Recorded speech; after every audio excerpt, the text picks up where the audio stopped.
Bom, esse sim seria um assunto muito longo para se discutir. Eu vou tentar ser o mais breve possível, né, pela complexidade, mas nós precisaríamos mergulhar alguns anos atrás e voltar para o tempo lá para a gente não ir muito longe, pensar no tempo de Platão, do filósofo Platão, da Grécia Antiga, né, onde se discutia a constituição do ser, né? A constituição, numa linguagem assim talvez mais simples, né? O que é o homem, né? O homem é composto de quê? E sempre se falava sobre essa questão do corpo, matéria, e da alma, enquanto processo, enquanto psique. E os antigos discutiam muito o que existia, se existia um corpo e uma alma, se existia uma divisão entre um corpo e a alma, se essas duas realidades, elas de fato eram distintas e se separavam. Inclusive se conceituava dentro da perspectiva platônica, né, a visão dualística do homem, né, do corpo, né, de que nós tínhamos duas realidades, uma realidade corporal e uma realidade espiritual, que seria a nossa alma.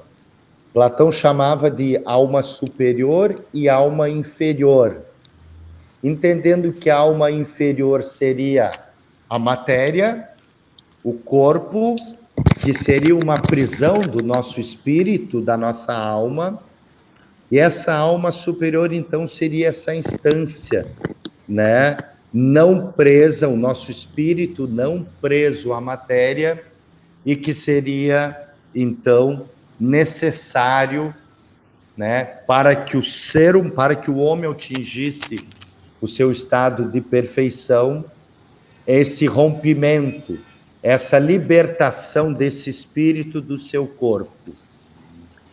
Isso gerou historicamente muitos debates sobre a questão do corpo e da alma. Afinal de contas, é uma única realidade, são duas realidades distintas.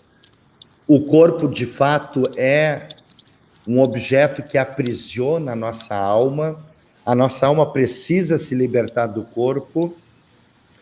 E isso foi sendo, né, trabalhado em diversas culturas. Na Grécia se falava sobre isso, depois na civilização greco-romana vai se falar também sobre a questão do corpo, né, do corpo e da alma enquanto unidade, enquanto duas realidades.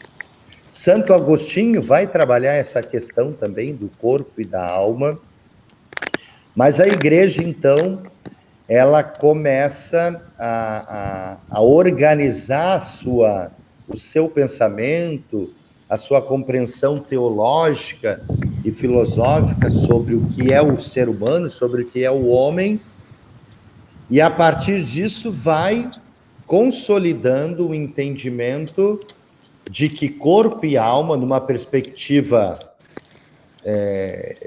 da própria criação, ou seja, enquanto o homem criatura de Deus, de que ele seria constituído de uma unidade, que foi tratado no concílio também.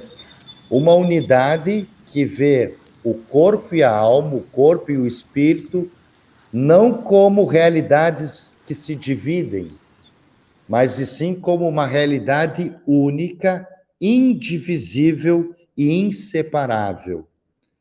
Nessa perspectiva, então, a teologia compreende o homem não como uma dualidade, mas sim como uma unidade entre dois estados.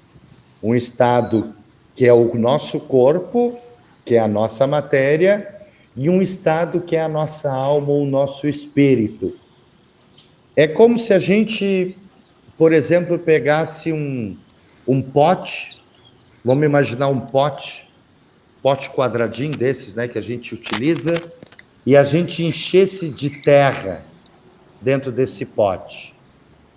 E aí nós vamos preencher todo esse espaço, todo esse objeto, e depois é como quando criança fica brincando, né? Que bota areia e depois larga aquele potezinho e fica a mesma forma. Tu tira aquela matéria, mas a forma fica a mesma.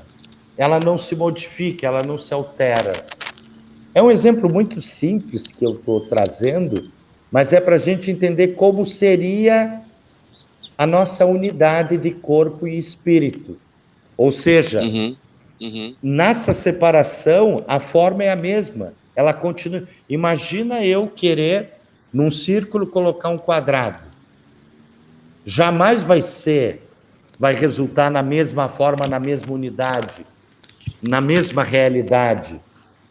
Porque se tem uma unidade, eu não posso ter realidades diferentes. Então, essa questão, né, do corpo e da alma que se separam, que vem lá da Grécia Antiga, vem muito anterior, se a gente fosse abordar um pouco a questão das primeiras civilizações, mas é importante destacar que, né, na tradição cristã, isso foi compreendido de uma outra forma, não de uma forma dividida, e cada sujeito, cada pessoa é constituída de uma única realidade que tem essa presença desses dois estados, do estado corporal e do estado espiritual. Agora tu vai me dizer assim, nós provamos isso, Fábio? É possível provar que é assim? Bom, se a gente pensar na perspectiva da ciência, do conhecimento científico, como ele é apresentado hoje, isso jamais seria provado, porque é impossível. É como você dizer assim, o amor, ele existe? Ele é real? Como é que a gente prova esse estado, essa realidade que nos acompanha e que dá sentido a toda a existência do ser humano? Mas é real, mas nós sentimos, nós sabemos que ele nos acompanha. Então, isso foi interessante tu perguntar, porque vem ao encontro do que a gente falava do que é ciência, né? Do que é verdade, do que nós podemos considerar verdade. Existem coisas que o modelo do laboratório jamais vai poder afirmar e nem negar.